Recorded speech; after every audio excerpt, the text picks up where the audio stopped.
Price now. And that throw is incomplete as once again he was targeting Autzen, Safarian-Jenkins. All right, Matt, what's the game plan for Washington? Well, the first one you just saw, they've got to be able to win on first down, and that's going to be at least 5 yards. Then they've got to get Sankey in space. He's one of those guys who can make plays for you. And defensively, they've got to be athletic and tackle in space. If they can get those things done, they'll have a shot. This is a Washington offense that's missing 4 offensive linemen that were projected to be starters this year.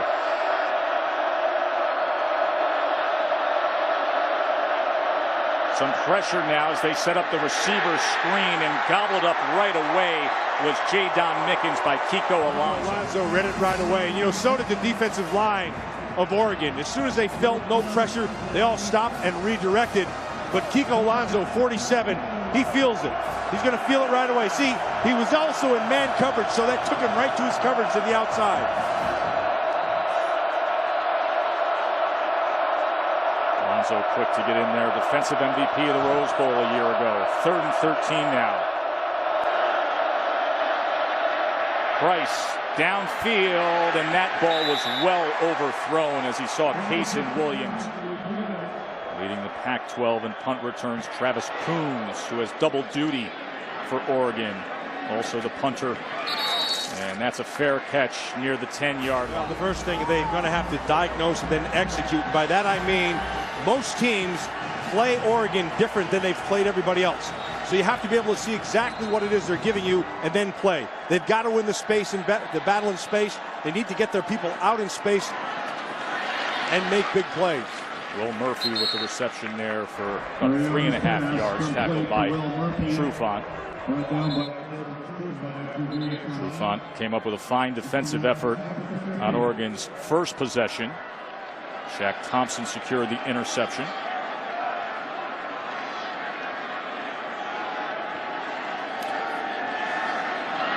Kenjon Barner to the 20-yard line. That's very close to the line to make. That inside zone. Move the chains. Tess, so much has been talked about with this Oregon offense, and the inside zone and the outside zone. They really don't run a lot of plays. They run about maybe 5 or 6 plays, but they really run them well. And those 2 plays, that inside and outside zone, they run extremely well. Mariota tried to secure that snap once again and then overthrew the intended target. But it doesn't phase him, and he just gets right back up on that horse. Kenjon Barner pushed back that time at the 23-yard line by Travis Feeney and Sean Parker. Justin Wilcox dials up here, the Washington defensive coordinator. 3rd and 7. They only bring 4 against Mariota. And they get to him. That was Andrew Hudson. Jackson Rice on to punt for Oregon, something you don't hear often. Marvin Hall muffs the ball, and Oregon on top of it. Can't beat yourself, Tess. Was muffed, therefore it cannot be advanced by the kicking team. First down, Oregon, 20-yard line. Ifo Ekpe-Olumu is the one, number 14, who was able to get that hit and force the play, but you cannot beat yourself. And that right there is a tough way to do it. Putting the ball and cresting that 20-yard line. Remember what Coach Sarkisian said about red zone defense. Well, now's the time. As Kenjon Barner tries to find room and gets his way to the 16-yard line. Barner and Thomas in the backfield with Mariota here on 2nd and 6. Wow. Anthony Thomas, how about that? Couple moves and right into the end zone. 16-yard touchdown run. Tess, there's times when you watch a player and it looks like he's going faster than everybody else on the field. In that particular time, DeAnthony Thomas, he just looked faster than everyone. Oregon, as is often the case, will line up willing to go for the unconventional conversion. And now Rob Beard, who is 100 of 100 on PATs in his career, will line up.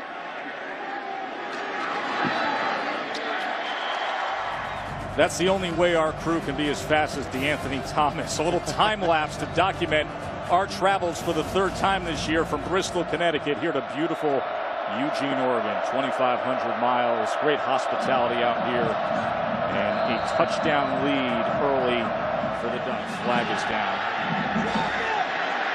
Marvin Hall returns this. And Marvin Hall with a good return out to the 38-yard line. Number 4 on the kicking team was not lined up within 5 yards of the kicking scrimmage.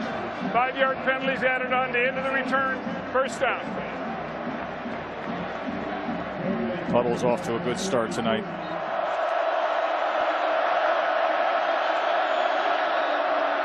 Bishop Sankey. Sankey about a 4-yard gain. Let's check in with Reese.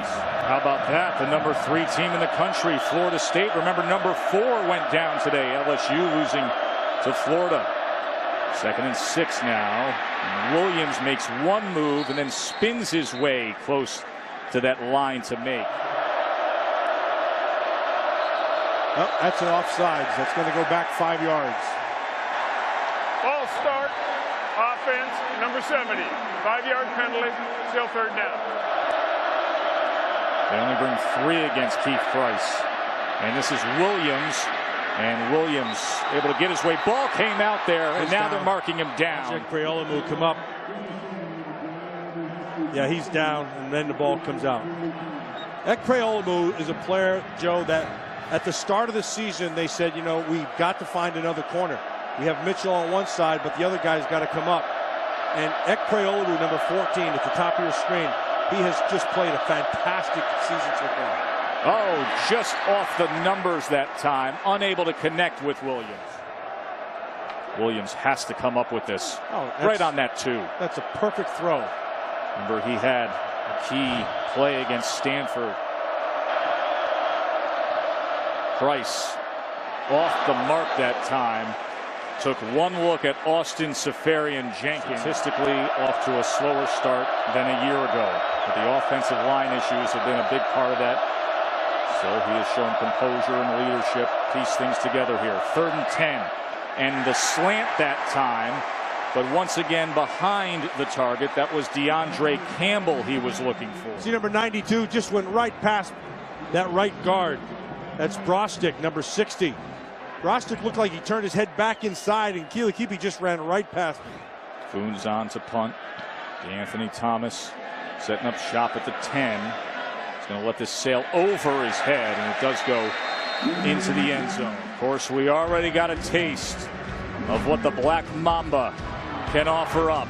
Speed, moves, scores. His 9th touchdown of the year came tonight. When top 10 teams upset. BCS Countdown 8:30 on ESPN. Big hit that time delivered on Kenjon Barner by Sean. I told you he's a good tackler. He does a nice job, and he comes right down the middle. Look at that. Sticks his face. Oh, it's beautiful. Take a picture of that. Young guys out there watching, that's how you do it. Drive your feet right through them. First down run by Barner. Keep it with him again, and he is body slammed by Travis Feeney. Mariota pulls it out down the field, wide open. Colt Lyerla, and look at the big guy go. Colt Lyerla is a guy that not a lot of people know about, but as you see him in the middle of the screen, he's an outlier. He's a freak of an athlete. Here's a touchdown. Wide open in the end zone is Keenan Lowe. They raced up to the line of scrimmage, snapped it. Defense wasn't ready, and a quick strike again. Don't beat yourself.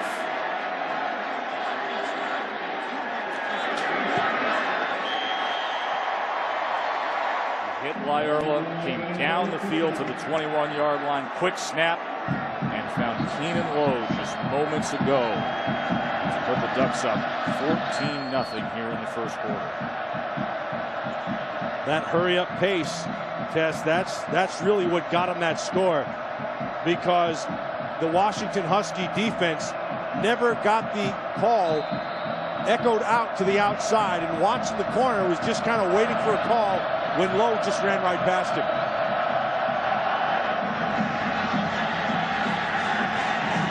Marvin Hall from the 5. And Hall out to the 24-yard line. Washington in a 2-touchdown hole early, Reese. The defense looked great today, shutting down Mettenberg. And here's Bishop Sankey. Let's go back to the touchdown moments ago. Yeah, what I want you to see is the disarray out here. See, they are just getting their call in, and it's not echoed out. As you look, the corner is looking inside for his call. It never got to him, and Keenan Lowe by that time was in the end zone.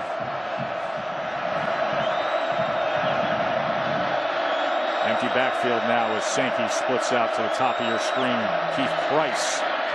And Price connects that time to Cody Bruns. Sankey and Taylor in the offset pistol. Price to throw on 3rd and short, and he does find Taylor. And Kendall Taylor will move the chains out past the 41-yard line, pushed out by Terrence Mitchell. Taylor, who was a starting receiver earlier this year, but has been getting time at running back. First down now at the 41. Price. That is intercepted as Avery Patterson will bring it in. Avery Patterson read that like the newspaper, Tess. He saw it the whole way. Keith Price eyeballed it. Patterson delivered it. They had a pick 6 against Washington State, and add this to the total. He ran a better route than the receiver. Huh. So true.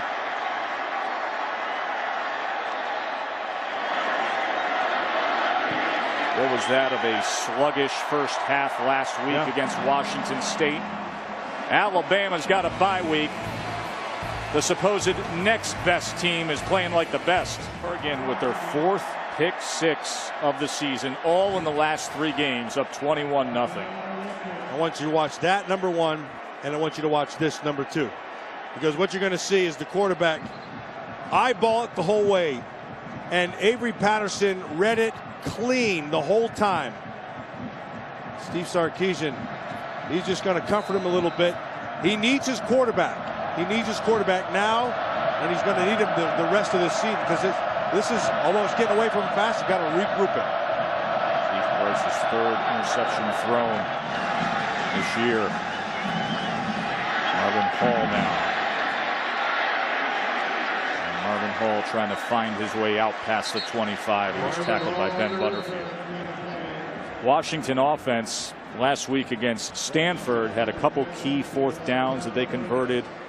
Broke a big run by Bishop Sankey, broke a smoke route by Cason Williams, but there wasn't a lot of consistent and explosive offense. No. And now they trail the number 2 team, the most dangerous team in terms of putting points on the board in college football, by 3 touchdowns here in the first quarter.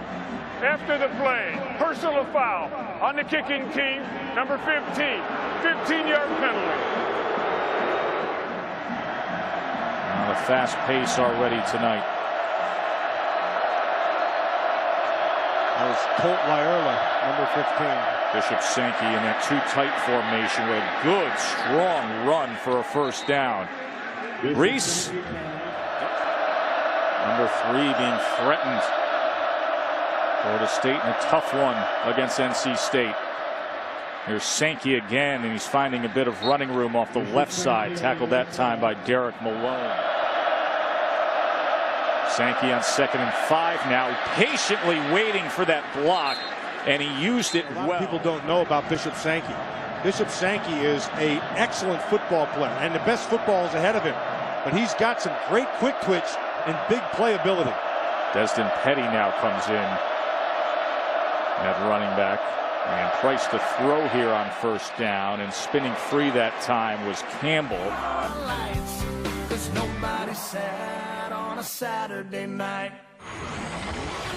Start of the second quarter. In that first quarter, Oregon scored 21 points in a span of just 5 minutes and 21 seconds on the clock. Keith Price now quickly gets it out to Cason Williams, who picks up the first down. Three receivers stacked to the near side here on first down for Keith Price.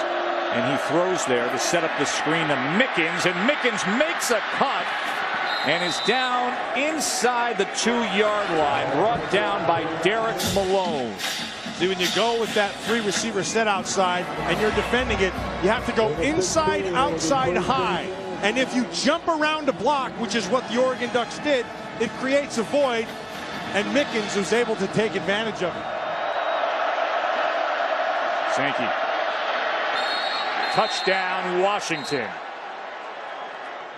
So a good way to respond. He said earlier, we have to get sevens in the red zone.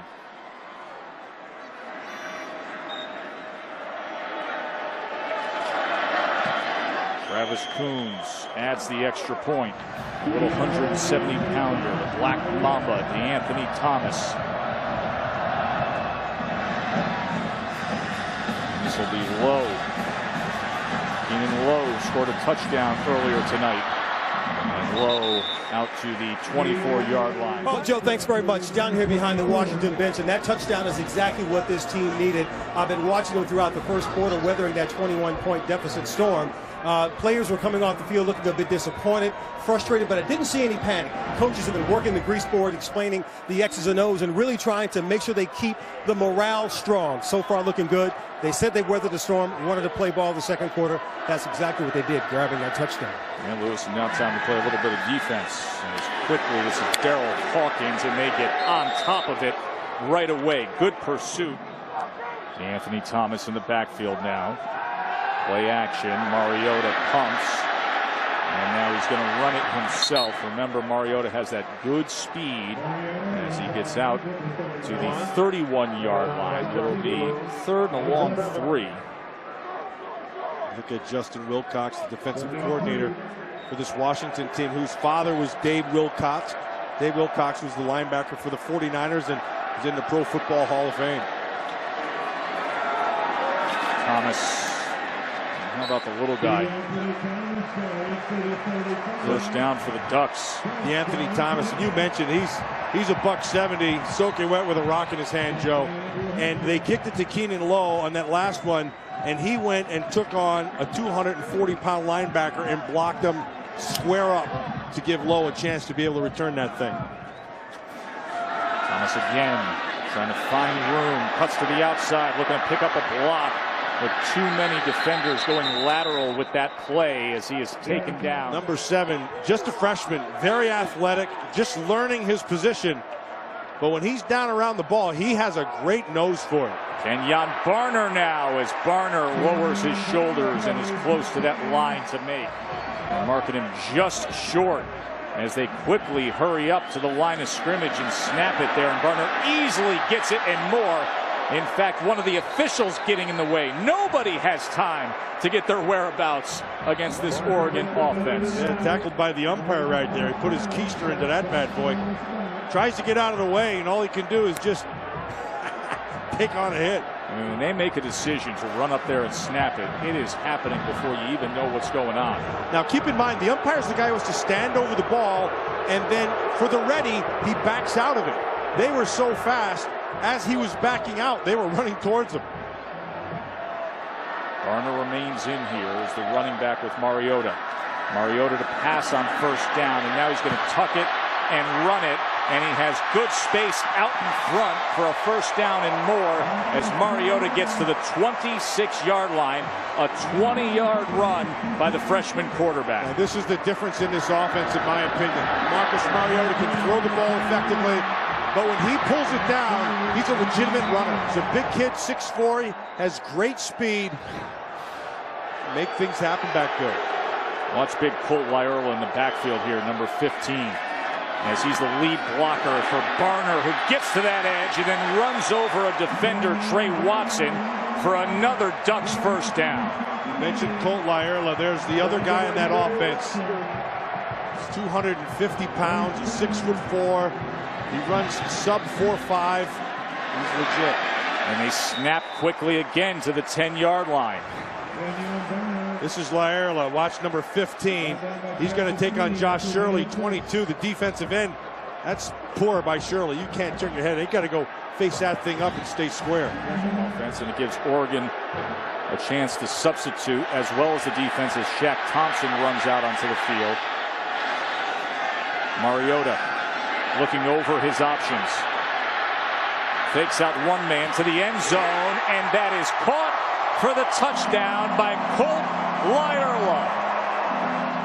That touchdown brought to you by the feet of Marcus Mariota. Just extending the play and giving himself every chance before finding the quickly emerging top target, Colt Lyerla. See how he kept his eyes down the field, Tess? That's this kid's going to be really, really good.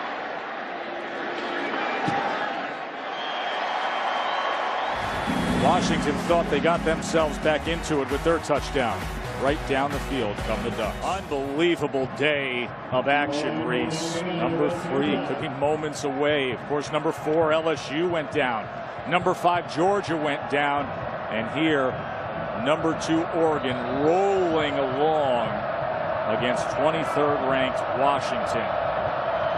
Joe Tessitore, Matt Millen, and Lewis Johnson with you here at Autzen Stadium. Maldonado's kick, driven by Mickens at the 2-yard line. And Mickens with a good seam out to the 29. So let's show you the AP top 10. And you see Florida State, just a few seconds left in that game as NC State came up with a clutch touchdown. They trailed 16-0 at the half. Be interesting to see what the voters do with West Virginia and Florida. You got to think South Carolina is going to rise right up there. Of course, BCS Countdown will be on the air tomorrow at 8:30 on ESPN. We'll go over all the new rankings. Keith Price now. Wide open. And instead, he goes back against the grain. Kason Williams is a 7-foot high jumper. He's a tremendous track athlete. He doesn't have great long speed, but he knows how to get open, and he's a guy with a big body. And so you start playing against smaller DBs, he knows how to use his body well, as does Safarian Jenkins, number 88 rather. He won the high jump, triple jump, and long jump state titles when he was in high school. Bishop Sankey. And he is upended, but a good run of 8 yards that time. Kason Williams, prep All-American in both football and track. High jump, triple jump, long jump. Washington State titles. Skyline High School. The star there, parades National Player of the Year in 2010 and Gatorade's Player of the Year for both football and track in the state of Washington. Well, he's got a one-on-one outside. If you have that, you try to take advantage of it. 2nd and 3, they swing it to Taylor, and Taylor picks up a block and a first down, as that was Kason Williams doing his job on the outside, creating some room for Kendall Taylor. They go trips to the near side again, and now they go empty as Sankey splits out wide to the top of your screen. That was a low snap, and Price is going to tuck it, run it, and the ball came loose at the end there and was recovered by Oregon's Brian Jackson. Price was trying to get the extra yardage, and Boseko Lacumbo came in and jarred it loose. Yeah, it's Cole Lacumbo there, number 25, who comes up from the backside, and Jackson's able to pick it up. But again, that's the 3rd time they've beaten themselves. And now the screen this time to Will Murphy. You got a Washington player down on that top sideline. Trey Watson, who was involved with the contact on the end of that play with Will Murphy. Media timeout. Not far away is Junction City. That is the hometown of former Oregon Duck defensive back Justin Wilcox. Take you back to the mid to late 90s there. Now the defensive coordinator for Washington. And this time it's Will Murphy to the 45-yard line. And there is Justin Wilcox. Of course, his father, Dave, a Hall of Famer. Brother Josh played for the Rose Bowl team in '95 here at Oregon. He's faced off against the Ducks before. In fact, he was the D-court at Boise. They defeated Chip Kelly in his debut as the head coach of the Ducks. And Kenjon Barner now, a quick burst up the middle to the 34, tackled by Travis Feeney. And here come the Ducks again. Mr. Wilcox is a good defensive coordinator, but you're only as good as the people you have to play in front of you. It's going to take some time to get all the pieces in place. And I don't think there's too many teams in this country who's going to stop this onslaught of this Oregon Ducks. Mariota to Josh Huff. Huff inside the 10, stiff arm, and a touchdown. That didn't take long, did it? And he stiff-armed the one you're talking about. That's on Desmond Trufant. And Trufant's a good player. And Huff shows you exactly what he's got. Sarkisian's face told the whole story there, didn't it? How do you slow this team down? What is the answer? They haven't seen it. I don't know if it's out there. We just broadcast Alabama a week ago, and then you come and you get a glimpse of this. Fun to compare. Huff in with ease. Welcome aboard.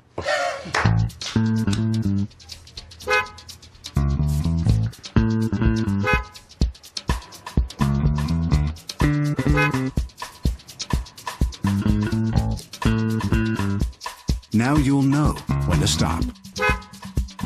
The all-new Nissan Altima with Easy Fill Tire Alert. It's our most innovative Altima ever. Nissan, innovation that excites. What sounds good for lunch? Beef and cheese. Yeah, with bacon. Portobello mushrooms, all hot and melty. So Wendy's? Wendy's, definitely. Let's go. What's that? Leave ordinary behind with Wendy's new Bacon Portobello Melt. Applewood smoked bacon, rich portobellas, and a melty cheddar sauce. Unleashing the power of the melt. That's Wendy's way. Now that's better. Have you ever had deja vu? The headphone jack is going to be on the bottom. Welcome back. Guess that Galaxy S3 didn't work out. No, I love the GS3. It's awesome. Just saving a spot in line for someone. Hey! Hey, Mom, Dad. Oh, thanks for holding our spot. You guys have fun. Home by midnight, you too. The next big thing is already here. The Samsung Galaxy S3. Wait, honey, this is the line for apps. I stand... Yeah. Off to another great start are the Oregon Ducks. 19th straight game scoring over 30 points, and there's still 8:04 left in the half. Jadon Mickens on the return here for Washington. And Mickens, can he get to the edge there? No, he's torn down at the 24-yard line where a flag comes down. During the return, personal foul, face mask on the return team. Pendleton forced half minutes into the goal, first down. Remember how Washington shut down Stanford and then had those key plays offensively just over a week ago. Had a different scene here now against second-ranked team in the country. Bishop Sankey muscles his way out to the 15-yard line. 3 turnovers for Washington quickly turned into 21 points for Oregon. Their offense in typical lightning strike form. Marcus Mariota with 3 touchdown passes tonight. On a day in which number 3, number 4, number 5 all went down. Number 2 making a statement here, and the defense getting after Keith Price. That was Michael Clay and Kiko Alonso bringing pressure against the junior quarterback. Kiko Alonso, that middle backer, about 240 pounds. You can watch him. He's just delaying his blitz. And just really well done. Could have wrapped up, though, to finish that thing. I think that's the difference in this Duck team this year. This defense, this is a good defense. It's an underrated defensive line. And I think they got a pretty darn good secondary. They shut out Arizona a few weeks back, an Arizona team that was in a video game type battle with Stanford today. Washington's going to take a timeout. We'll take a break with them. Oregon up 35. This has seen so much success in recent years. 3 straight Pac-12 titles for Oregon. 2 Rose Bowl appearances, that 1 BCS title appearance, and that thriller against Auburn. Put your eye right there. Deion Jordan, the ends, and Price. That was going to be a screen, and they just latched onto him. I don't know who it was in there, whether it was Big Taylor Hart or Deion Jordan or one of those guys. They saw him, and they just latched onto him. There's no place to go with the screen. That's a nightmare for an opposing coach, seeing DeAnthony Thomas put his heels on the 50-yard line to return a punt. But it takes a bounce off to the side. You saw Thomas try to race up for it, Reese. Yeah, he did, Joe. I think he was afraid it bounced off of Buddy did. Shake up Saturday here in college football. Mariota, no room getting to the edge, so he scoots out. The Ducks said earlier, don't blink when watching Oregon. Quick strikes this season. 23 drives now that they've scored in under 2 minutes. 13 times they've scored in less than 60 seconds. Tonight, you see 3 of them under 2 minutes. That hurry up that bothers Nick Saban so much, apparently, we found out this week, right?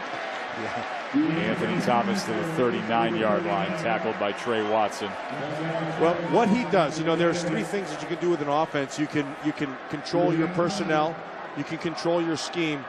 Chip Kelly has done both those things, but he also controls the tempo. And that is what he zeroes in on, and that's what changes the game. 3rd and 5 complete to Addison, and Addison has it to the 28-yard line. The true freshman, 2nd leading receiver on the team coming into this game. He's off to a good start to his career. So how does it change the game test? What it does, it affects your conditioning, and it also affects your decision-making. Decision-making under pressure. This really puts the magnifying glass on the pressure part of it. And it forces Thomas. Yeah, it forces you to have to be right all the time at a high level, like Stephen Colbert. And an old school Patriots logo, as there is so much New England infused into this Oregon program. Talking about a team that warms up doing a 3-man weave in tribute to the old Boston Celtics. Marcus Mariota now, look at him jump out of the way from Crichton. That's smart. And then he just slings it out. You see how athletic the 6'4" redshirt freshman is. And more than that, you can watch this. Yeah, he's going to jump out of this thing. But I want you to, at the end of this thing, he has the presence to be able, instead of taking a loss, he just flicks it down and we'll pick it up from where we were.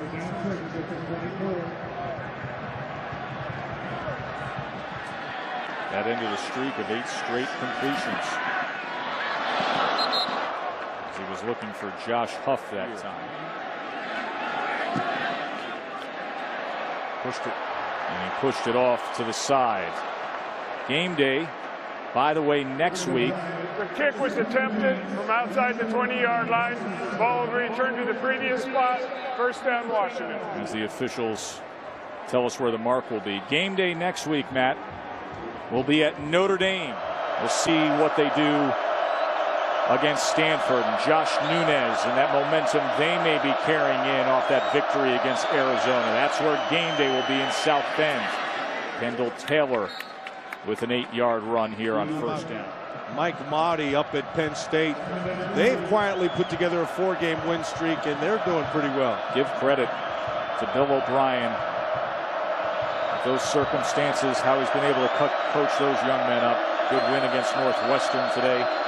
2nd and 2 now. Roy snap to Price, and then the defense able to get to Sankey. That was the freshman Eric Armstead, who's one of these guys who everybody was raving about when he came in, because he goes 6'8", 280. Scary to think that an 18-year-old can look like this. That's really well done. Nice and aggressive at the line of scrimmage. He's got a lot to learn, but he has all the physical tools to be able to do it. Actually more highly touted as an offensive line recruit, and he could be a superstar on defense in the coming years. 3rd and 1, Price. He lays it out there for Safarian Jenkins. That was a really well-conceived play. Look at they go to play action inside, and Safarian Jenkins, he's your tight end right down here. They're going to go with the same inside. Look at that. And then Jenkins just slips it and gets to the top side. They could use more of him downfield like that. Bishop Sankey now on 1st down. He was met right away after a gain of 2 by Kiko Alonso. I mentioned about this defensive front being underrated. They got a couple guys in there. Taylor Hart, 66. Remington, 65. Cole Lacumbo, 25. Dion Jordan on the other side. That guy right there, that Taylor Hart, that's a good player. Isaac Physical Remington kid there, who hasn't trimmed that beard since June. Yeah, I told him last time I was here, hey, you need a haircut, get a shave. He saw me the other day, he said, grow a beard, let your hair get long. Quite a character is Remington, the senior defensive tackler. 2nd and 8, they pick up the pressure, and Price gets it complete for a 1st down to Kason Williams.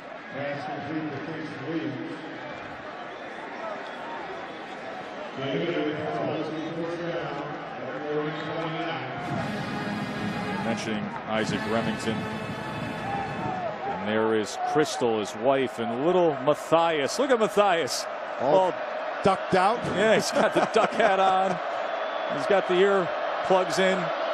He likes grabbing at Daddy's beard, Isaac tells us.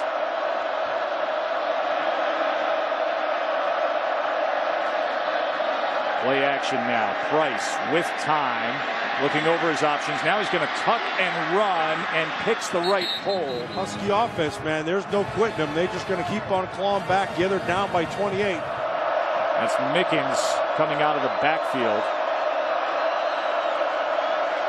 Pressure right up the middle. Price escapes it, looking to extend the play, and then just throws it away. Smart. As he had Dion Jordan tracking him outside down. the pocket, pass across the line of scrimmage. There was no foul for intentional ground. 2nd and 10.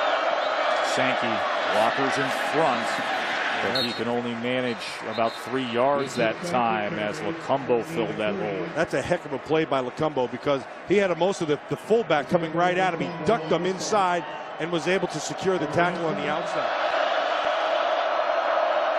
Sankey now joins Price in the backfield. Price to the near side. Ball came out there as he was tracked down by Dion Jordan. Dion Jordan's a big man.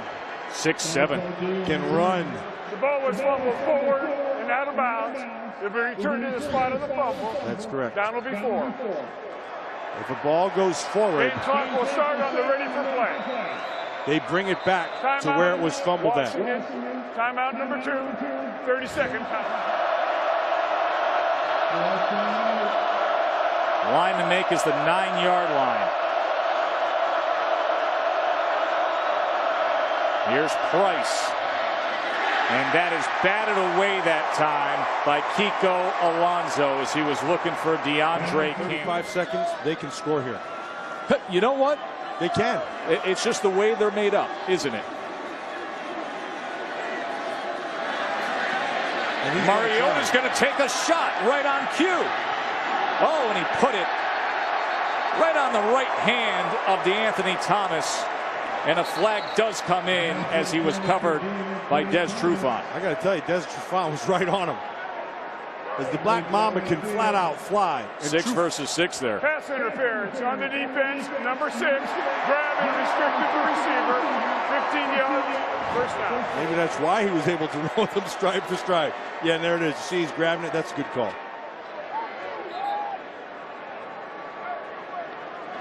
How about the arm on Mariota, putting it out in front of DeAnthony Thomas? How about the decision of this Duck team to just go ahead and try to score? Kenjon Barner, and he just lost his footing that time out to the 38-yard line. It's Timo. Timeout called. We'll take a quick break. Timeout, Oregon.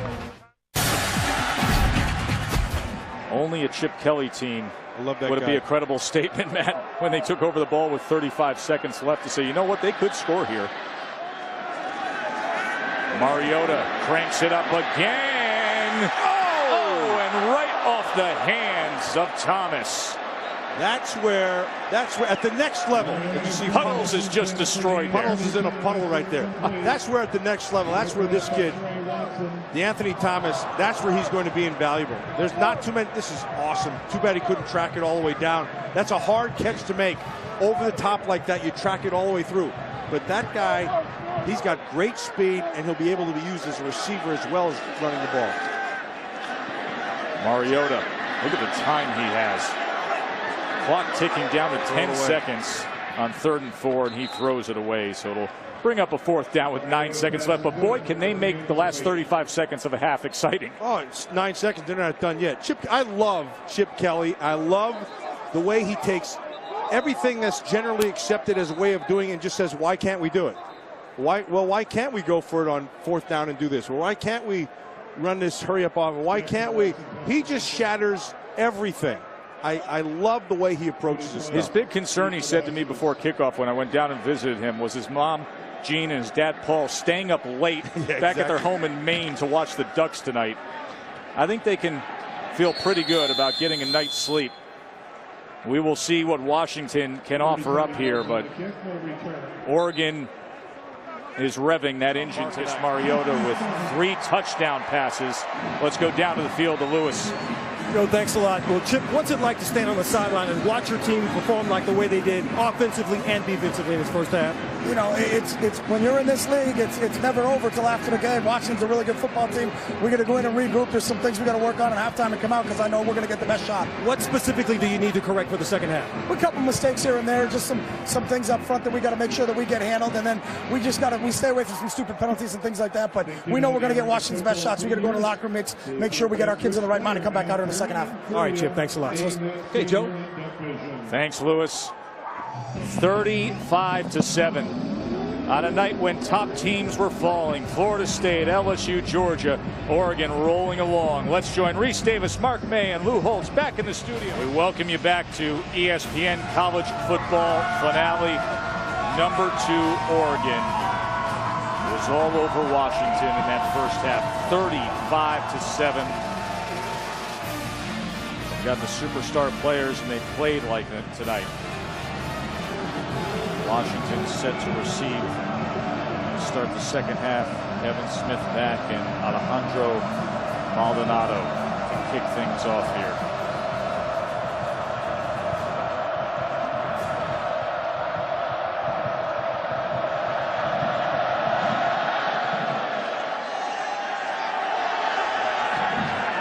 Melvin Paul here.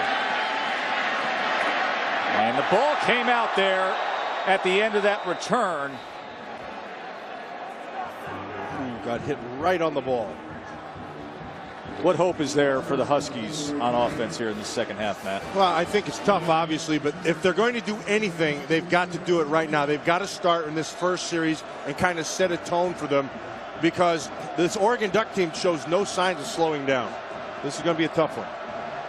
Washington had their moments, a few long sustained drives, but once they got into the red zone, things crumbled apart against the Ducks defense.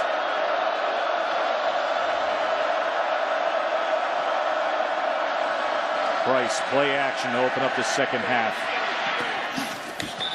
And it was incomplete, looking for Campbell. Well, you got some guys who are playmakers, and we've talked about it. This is DeAnthony Thomas, and what I want you to see here is just how sudden he is.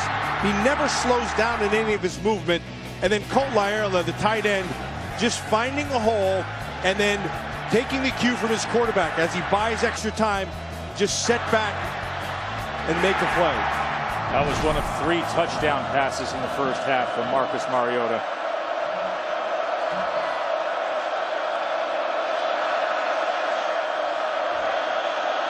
Delayed handoff to Sankey, and he couldn't find any running room. Sarkisian coming out of the locker room, and he said he just wants his team to settle down and just compete. The 3 errors that led to the 3 turnovers and 21 points for Oregon, he said, well, you just can't do that. He wants his quarterback, Keith Price, to settle down here in this first possession here and make something happen. And as for slowing the Oregon offense, well, it's kind of obvious, right? Try to contain the quarterback, Marcus Mariota. Joe? Been extending plays, has Mariota. Talked about making open field tackles being critical. And right now, it's critical that the Huskies offense can convert this 3rd and 11. Get something going here to start the second half. Price going to run for it. He'll be well short as he was tackled that time by Lacumbo. Cole Lacumbo, number 25, as he comes out of his zone drop is fine. But I'll tell you, this Oregon defense has gotten better. This is the 3rd time we've had the pleasure to watch them. And every time you see them getting better and better at a lot of different areas. But in particular, that defensive line has really gotten better.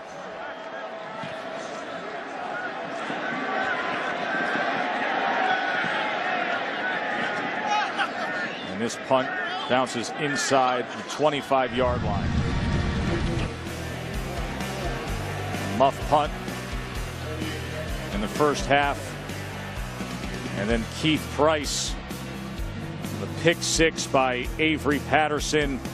And then Price, when he was running for good yardage, fumbled. And Oregon would convert those turnovers into 21 points. Josh Huff now on the receiver screen. That's a heck of a play by Trufant. Trufant worked off the blocker and then got up and made the tackle right there. I mean, for a gain of about what, maybe 4 yards or so. He's a good player. Kenjon Barner, boy, by the time he was touched, it was already a run for a first down. Watson and Feeney finally got to him and moved the chains again. He's already over 90 yards rushing, and he's a quiet 90 yards. Last week he had a quiet 195 yards. Also had 4 touchdowns in that win against Washington State. Top 10 nationally in rushing averages, Barner. Mariota over the middle, and he has it complete for another first down. This is to Daryl Hawkins. Flag is down. Yeah, Hawkins was covered, Tess. That ball was in a small window, exactly where it had to be. Mariota's impressive tonight.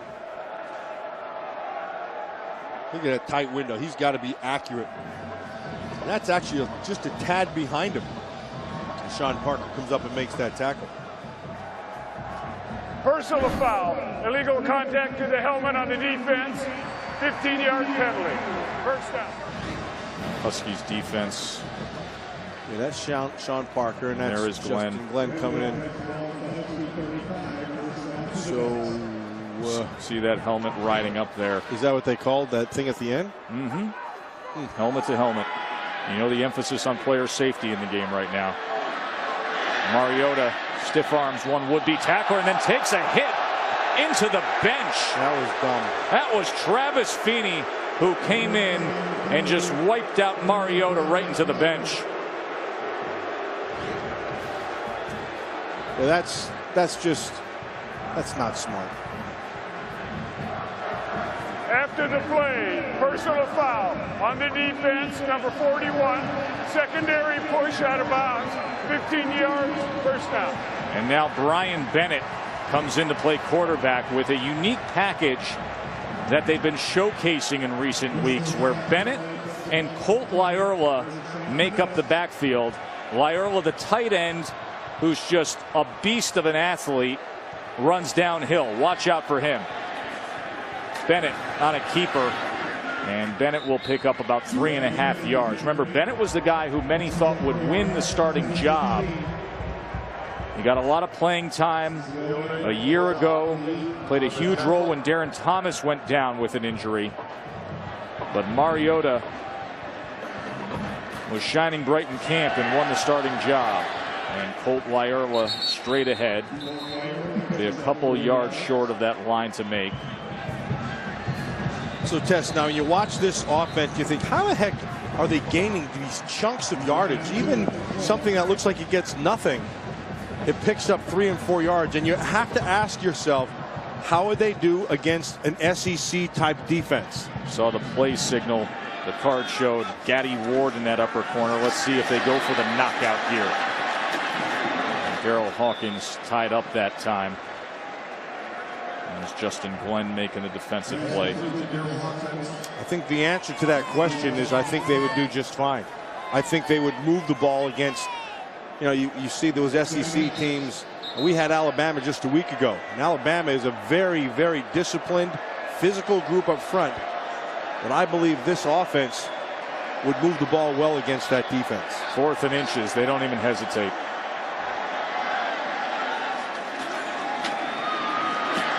Kenjon Barner still driving his legs. Ball came loose at the end there, but they're saying that he was down. John Timo scooped it up. Travis Feeney was the player who disrupted the end of that play by Barner.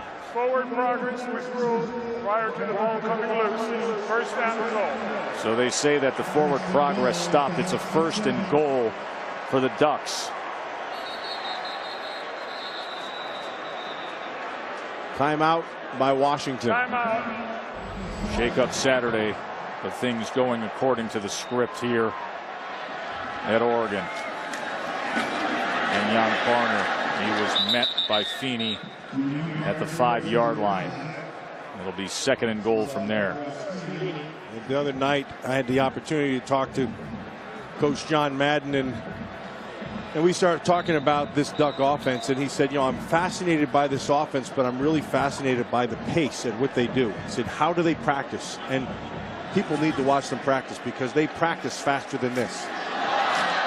Bennett scoops that up, and he's going to take a loss to the 11-yard line. I find it so interesting that one of the all-time great coaching legends is so taken by what Chip Kelly is doing here. Oh, he asked me, say, hey, did you figure that offense out yet?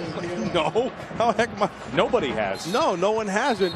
But the secret in the thing is buried in the pace, because he forces you to make decisions under pressure. That's the biggest thing. It's cardiovascular pressure. It's all kinds of pressure. 3rd and goal.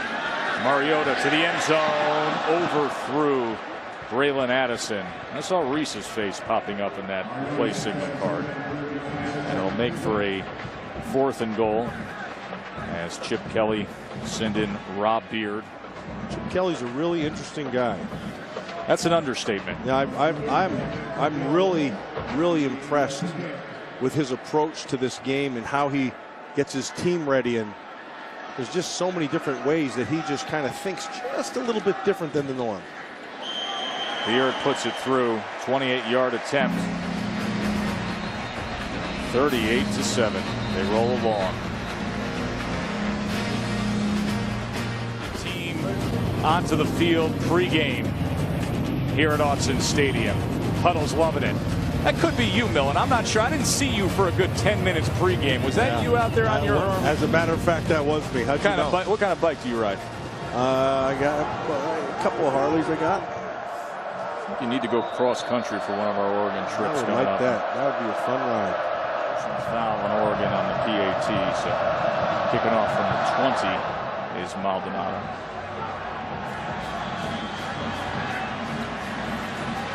Short kick fielded by Mickens, and Mickens with a good return and then lowers the shoulder. Of course, college football is available anytime. College football, NC State with the upset of Florida State. Florida shutting down that LSU offense, and South Carolina just routing Georgia. Bishop Sankey now trying to get free, and he does out to midfield as he was breaking away from Isaac Remington. Richardson and Army getting a win today.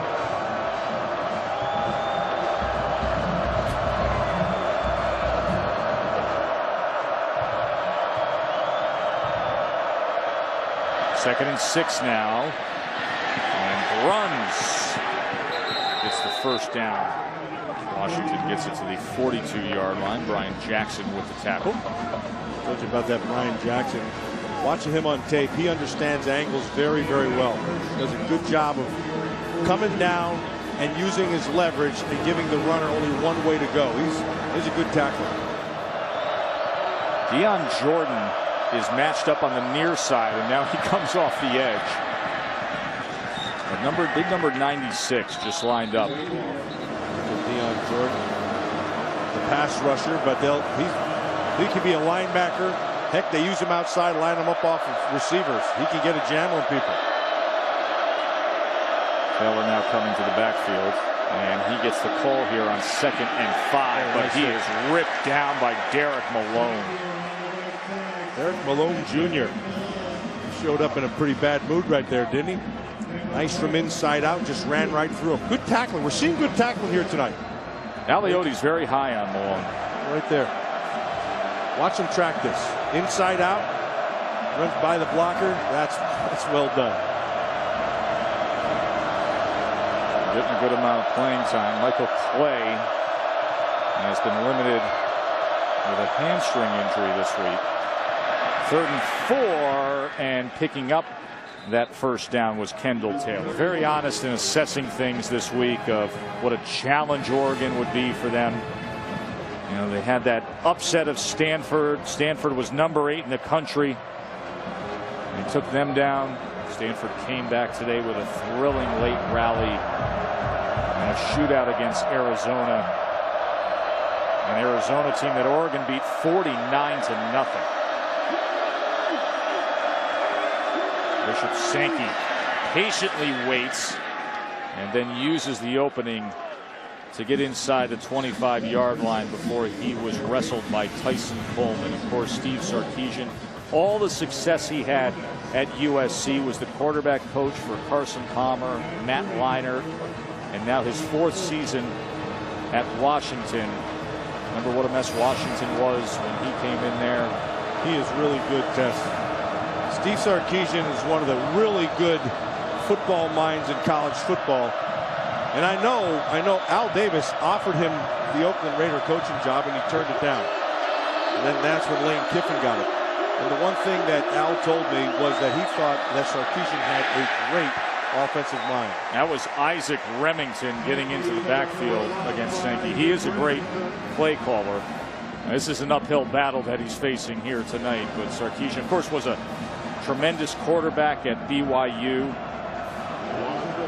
He's got this team on the right tracks. He needs a couple more pieces to his puzzle, but he's got enough people in the skill spots to be able to make the thing work.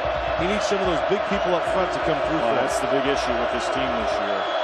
4 players that were projected starters on the offensive line aren't out there. 3rd and 6, Price.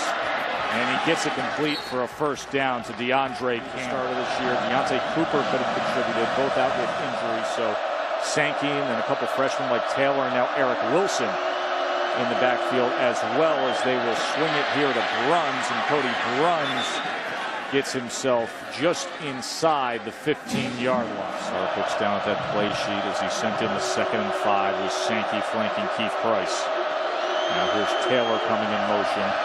And Taylor will get the call. Sankey sets a block. Taylor goes to the outside of it. He's going to be about a yard short. It'll be 3rd and 1. That Crayola, last time we saw him, he was turning in a monster game against Arizona. And he's kind of springboarded that. He's been playing really well and consistently as we look at this 3rd and short right here.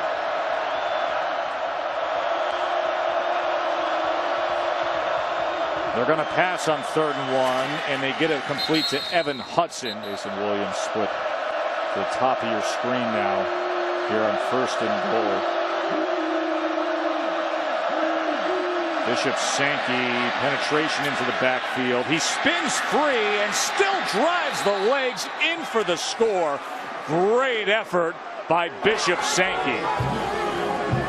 Not go down, ran through arm tackles. Look at this. That's fantastic. Was that Bo Lacumbo? He made a miss. Derek Malone Jr. he made miss.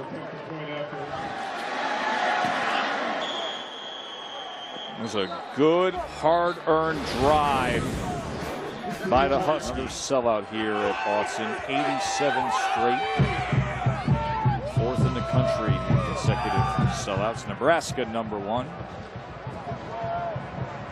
Joe Tessitore, Matt Millen, Lewis Johnson on another beautiful night here at Oregon. Anthony Thomas back deep to receive. Black Mamba driven a few yards deep into the end zone. You know, because of that, only gets to the 17.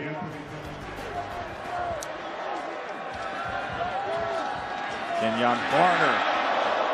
10-yard run by Barner. The crowd there in the background with the big because there are so many moments with Barner where you think he could be taking it all the way. They're actually going to mark him just short. Kenjon Barner is lost in the shuffle of all the people in this offense. He's Amazing over to say that. A quiet night tonight for him. He's over 100 yards. Mariota easily gets to the edge, outrunning defenders. I mean, statistically, Kenjon Barner is right there with some of the best in the nation, but Mariota, Thomas, and Lyerla. Mr. Barner's a great guy. Enjoyed it. He likes sitting on the same sofa at the same hotel every weekend, watching games before these nighttime kickoffs here. Will Murphy. What was that? And another 15-yarder is going to be coming. And as we saw this time Marcus Peters. This happened earlier with Mariota. Washington helping Oregon's cause. After the play, personal foul. Defense, number 21.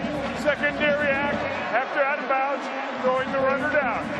15 yards, first down.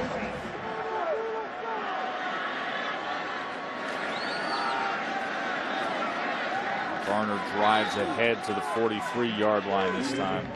If he scores a touchdown tonight, he's going to move past Ahmad Rahshad on Oregon's all-time scoring Bobby list. Moore. Oh, yeah. It was Bobby Moore when he was here. Yep.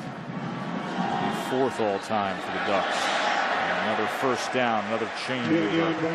Let's check in with Lewis. Oh, remember our conversation with Steve Sarkisian talking about the third quarter of the games, drives 8, 9, and 10, somewhere in there where Oregon really starts to do it to people. And I've been watching this Washington bench area. These guys have been hydrating like mad. They're using the bicycles, people stretching. They're trying to stay loose. Think back to our conversations with Sark about how they practiced so fast, took those halftime breaks and came back out to do it again, hoping now it'll pay off. But everyone down here in the Washington bench are trying to stay loose as they try and keep up with this Oregon After offense. the play, personal foul, offense number 63, late shove, 15-yard penalty, first down and 10.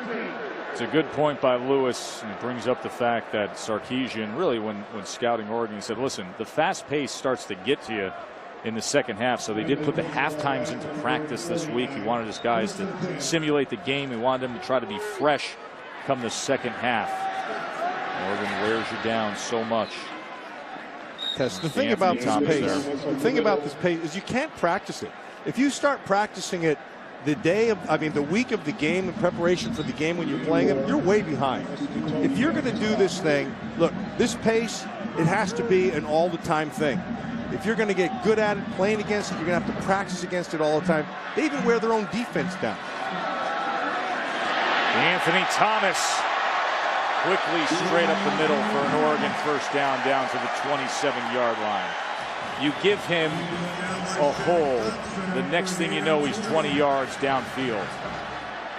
He's so fast sudden. pace again, they hurry up. That's the word, sudden. It's exactly what he is. John Timo able to find him. You know, he's not a guy who's the quick cutter, but he's in and out of his breaks so fast that it's almost imperceptible. Snapping with 30 on the play clock. As Thomas able to get it down to the 19-yard line. The other thing that's impressive about the Anthony Thomas is he's not afraid to run inside the tackles. Coming to the end of this third quarter.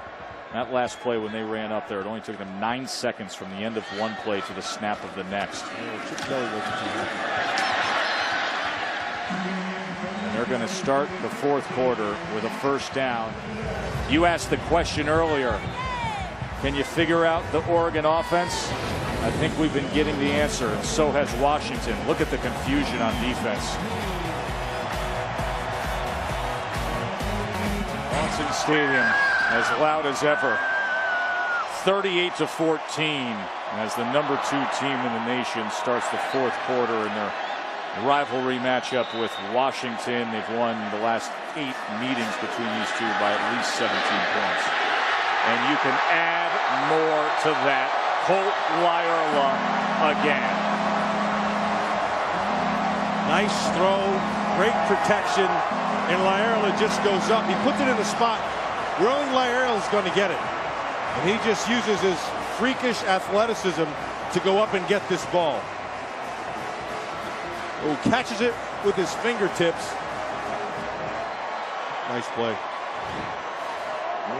So you're telling me Marcus Mariota has this BCS title-seeking season still ahead of him and then 3 more years of eligibility? You got it.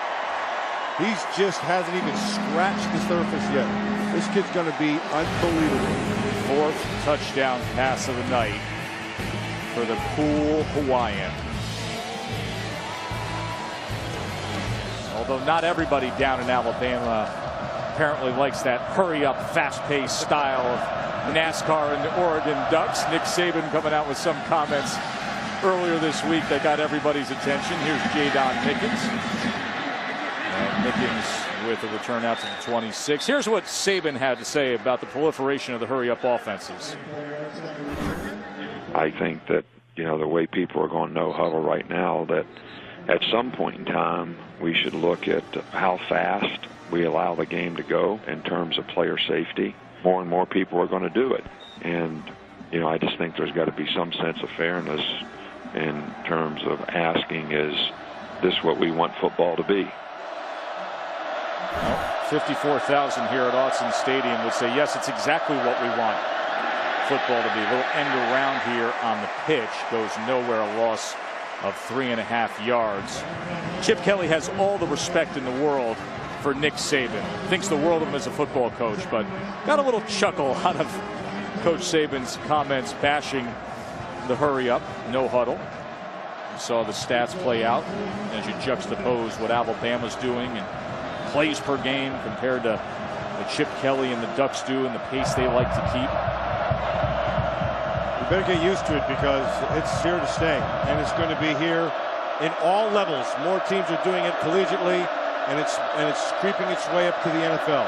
2nd and 14. Bishop Sankey, good blocking out in front. As Sankey gets about 12 yards that time, but DeAndre Campbell, the receiver, paved the way for Bishop Sankey. I like this Sankey kid. I think he's a good player. I like when you were talking to Chip Kelly yesterday about what Saban had to say about the hurry-up, and he said, you know, I'm sure the state of Alabama would vote to outlaw the hurry-up offense, but I don't think he has the power over the rest of the 49 states. You two were going, were going back and forth, having some fun with it. And he was obviously joking. He has great respect for Coach Saban and that team. But the fact of the matter is, this hurry-up stuff, it's here to stay. And Sankey's going to be short that time, only picking up a yard, tackled by Hamuli. So that's a 4th down now for Washington. That's Tyson Coleman. That's 3 plays in a row he's been in on. Number 33. And here comes a 4th down. Over 85 plays per game. And keep in mind, you know, a lot of their pace is set in the first half of some of these games where they're blowing out opponents and come around the 4th quarter. If they were full throttle in a competitive game the whole way, you'd see that number even higher. 4th and 1 as they go with the up back that time, and they will drive ahead. And the ball came loose at the end there. So they snapped it to the up back, and then the ball came loose at the end there, and it was recovered by Kiko Alonso. And it is a turnover, and the Ducks take over. I mean, just everything goes their way. Now I would want to know, where was forward progress? Watch Kiko Alonso, number 47.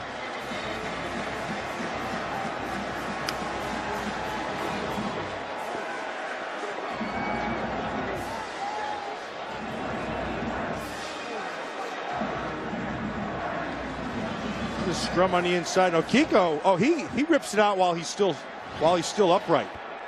That was well done by Alonso. It was Pio Vutave who was carrying the ball on that special teams formation. And now they go with Byron Marshall, and look at Marshall.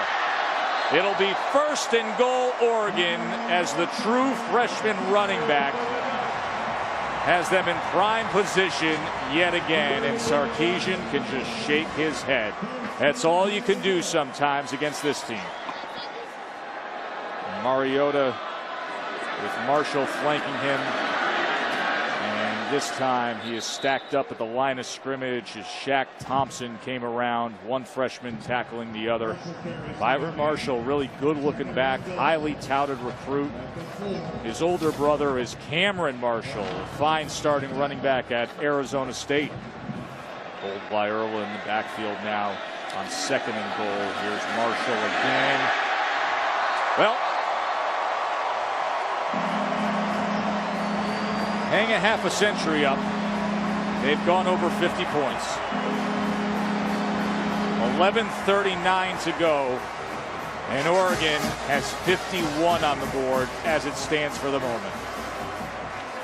The power, bring the guard around. They don't run a lot of plays, but what they run, they're really good at it.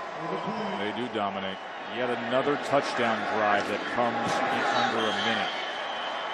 Fumble recovery. Can anybody keep up with the Ducks? Even the chain gang struggles to keep up. They sprint down the field to try to get in position, only to see another touchdown, this time from the freshman Marshall.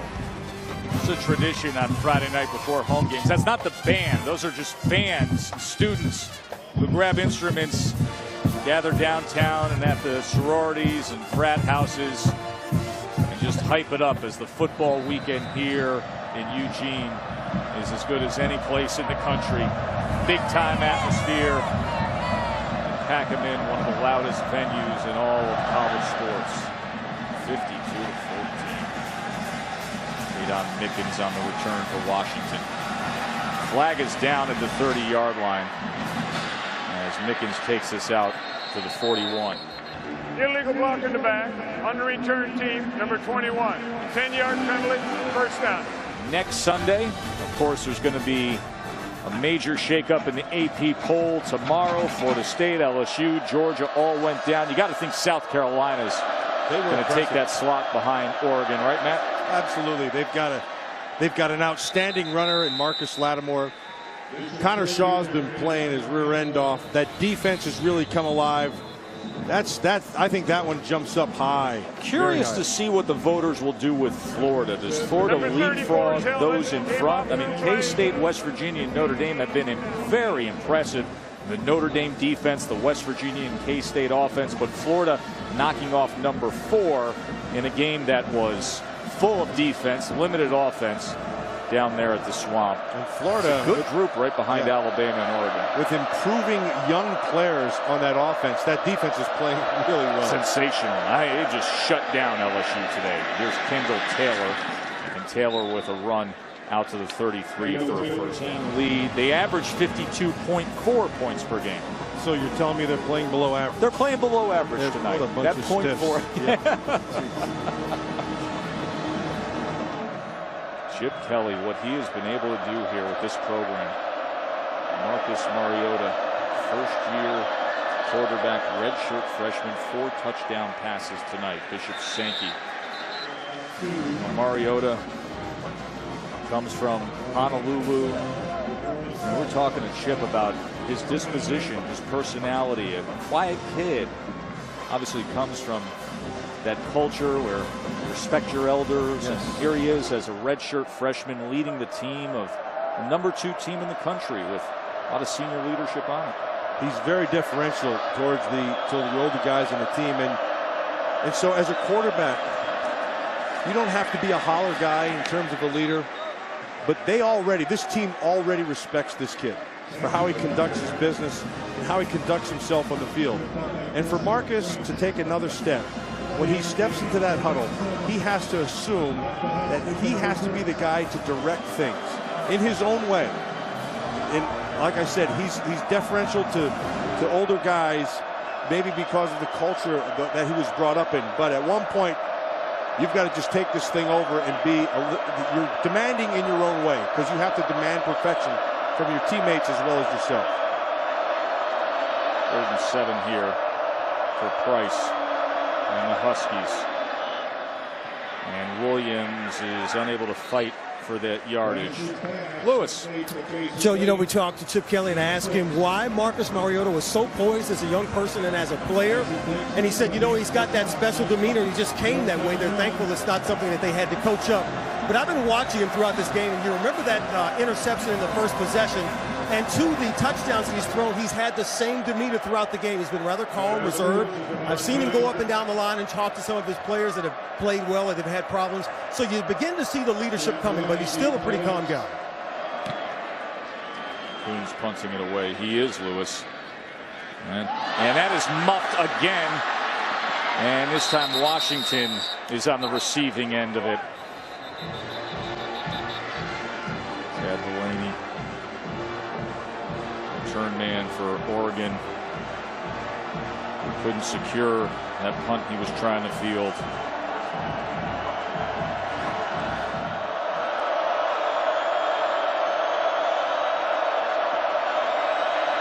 There's Mickens coming in motion here. There's Price directing traffic. That's really good. That's really well done in the open field. It's a good job by Dixon. Did you see Tess? This is one-on-one. This is really hard to do. See how he took away something first and gave the runner one way to go and then defended that. That was outstanding. In the case so many times this season for Oregon. Saw that on game day this morning of proper tackling in the open field as Trevor Maddich provided us with some good tape is what's been missing in college football in recent weeks. Price to the end zone, and making an effort that time was Cason Williams, but he's out of bounds and it's incomplete. And a flag comes in. On the defense, number 33, illegal contact to the quarterback's legs late. 15-yard penalty, first down. And they flag Tyson Coleman for roughing the passer at the end of it. Look at that effort that time.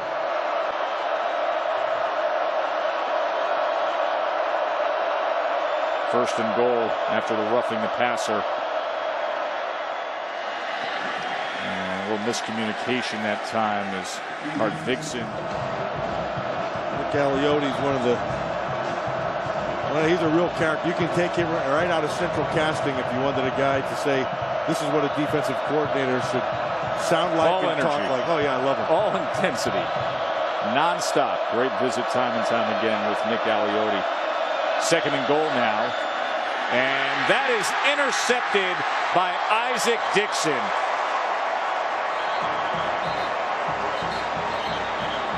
That red zone defense of Oregon time and time again this year.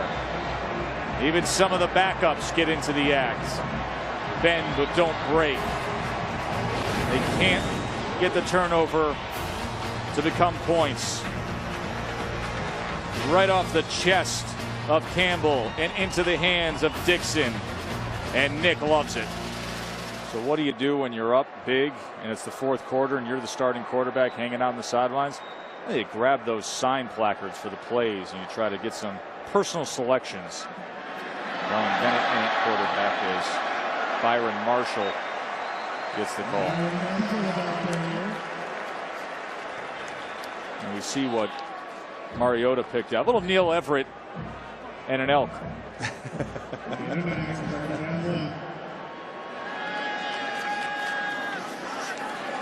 Marshall getting some quality time here and runs for the first down. Carolina and Florida will be climbing. Unsportsmanlike conduct on the defense, number 6. 15-yard penalty, first down.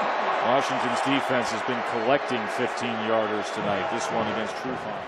This was one of those weekends that starts to really shape the season of college football and put us in position for what should be an outstanding stretch run of the season, with everybody trying to get themselves into the mix to claim a title. Obviously, the SEC takes care of itself. Alabama and LSU will play. LSU already has the loss. South Carolina and Florida going to clean things up in the East. That Florida defense, the way they played today, who knows what they could be capable of. And South Carolina exploded at home against Georgia. The old ball coach got himself another good football team. You and I had the pleasure of being down there in Tuscaloosa last week as Marshall continues to impress here in the fourth. We saw Alabama last week, #1 team in the country. Now we come out here to Oregon and see #2. Pac-12 action will get next week started on Thursday night with Arizona State and Colorado, and another first down for Oregon. You know, we've had Oregon now 3 times this year. We've seen plenty of the SEC. We keep going back and forth, 2 of us, between Pac-12 and SEC. The comparison's going to be made, and they're so drastically different the way they go about it. Alabama and Oregon. And it's going to be a long season. There's still a lot to be uncovered, but you can start to frame it a bit of saying, they're clearly the 2 best teams. And how do they look to you? What does the eye test tell you? The eye test tells me this as a flag comes in. Kenny Bassett with the carry. As we sit and watch. Offense number 78, 10-yard penalty, still first down. As I sit and watch tape after tape, there are two things that become very, very clear. First of all, both these teams are very, very well coached. That's the first thing.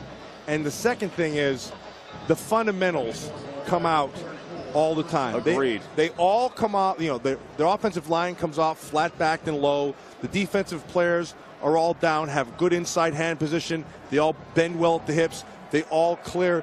The defense for Alabama is extremely disciplined. And I got to tell you, Chip Kelly's team is a very disciplined team, though wide open. There are more similarities than there are differences.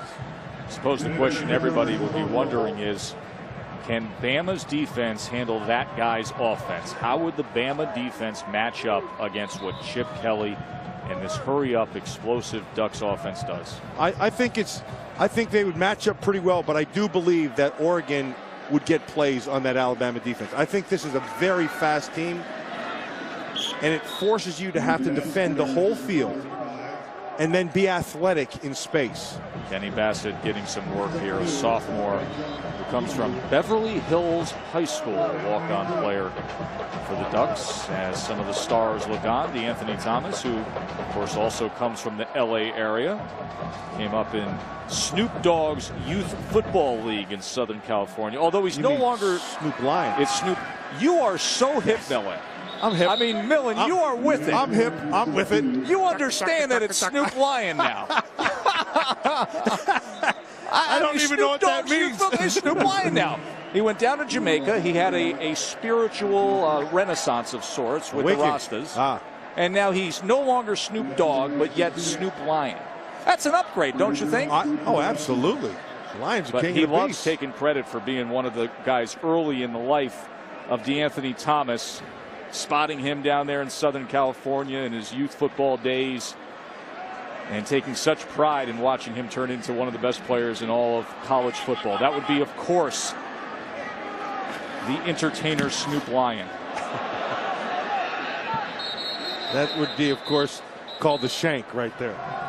The party continues all season long here at Autzen. 52-14. Chip Kelly on his way to a milestone of sorts. 40th win of his career in only 46 career games. Think about that pace. This is Destin Petty with a good effort up the middle for Washington. Chip Kelly faster to 40 than Bobby Bowden, Pop Warner, Bear Bryant, some of the all-time greats. Now in the modern era, Chris Peterson up at Boise, he won his 40th in 44 games. Wow. Destin Petty again. Chip's got it all up here. Loves his team, loves the program. Glad you said that. You want to know something? You know what separates Chip? First of all, Chip Kelly loves the game. He loves football. Deeply passionate. You start talking to him about X's and O's, and he will X and O with you all day long. He loves it. It comes out of him. That's the first thing. The second thing is, Joe, he loves his players. He loves to see his players have success. He loves to see them get better. He has fun at practice. He jokes around with them. He messes around with them, and he coaches them hard. That's fun for me to watch. This is Wilson here on the carry. And he's a worldly guy, well-rounded. You could talk to Chip Kelly Very about bright. anything from World War II movies, bring up anything New England, he loves it, or talk to him about Johnny Ocean's chicken wings here in town. Oh, he loves eats Johnny lunch there Ocean. just about every day of the absolutely. week. And he turned us on to, heck, we had... Yeah, I'm going to dial some up in Pay no attention. 2 minutes and 27 seconds.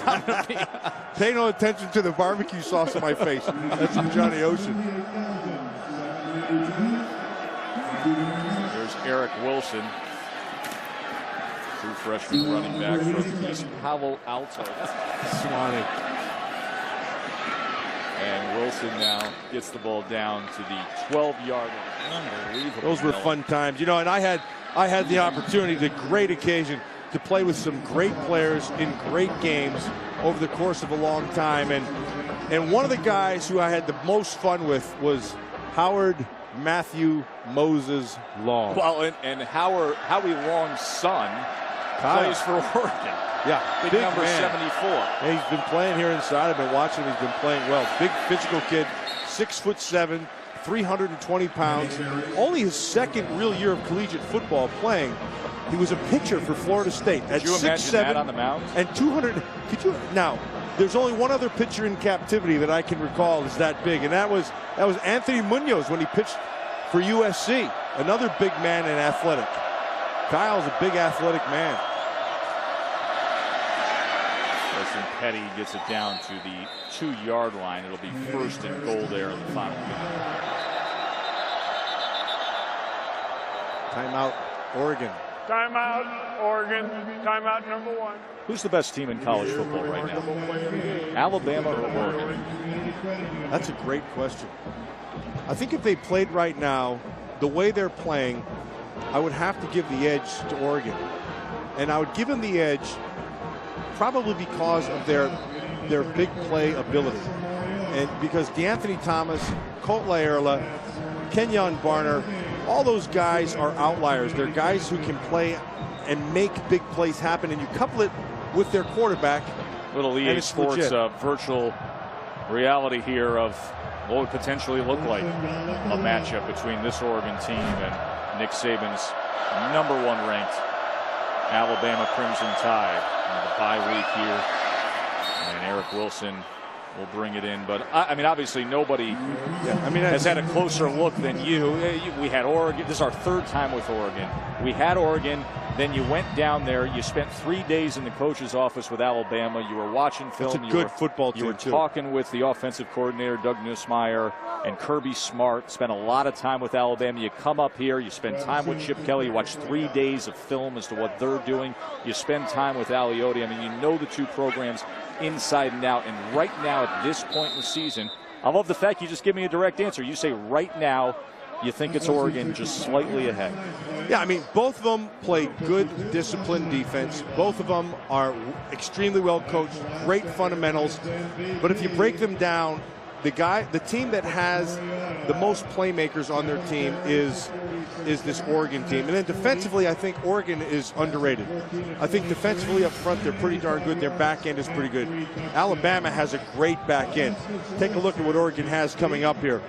You got Arizona State, Colorado, the SC on the 13th, and then Stanford, Oregon State. Now, certainly there's a chance for anybody to trip them up, just like anything can happen to Alabama, but it's going to take a huge effort in order to do that from somebody. When this team is on, and they've been on just about every week, and that man right there, he's responsible for it, and that freshman quarterback keeps on getting better. To me, he's the difference. That's the difference with this team from a year ago. They're playing good defense, and Mariota, he's legit. Now you put up that schedule, and of course the Civil War is coming up at the end of the year, and that Oregon State team is playing some good football. 4-0 right now. They took care of business today against Washington State. Mike Riley has that bunch playing well just up the road in Corvallis. Mike Riley's done a great job with that Oregon State team. As Chip Kelly and Steve Sarkisian share congratulations as Chip Kelly earns the 40th win of his career in only 46 career games. 52-21. #2 looked mighty good tonight. Sports Center is coming up. It was Shake Up Saturday in college football.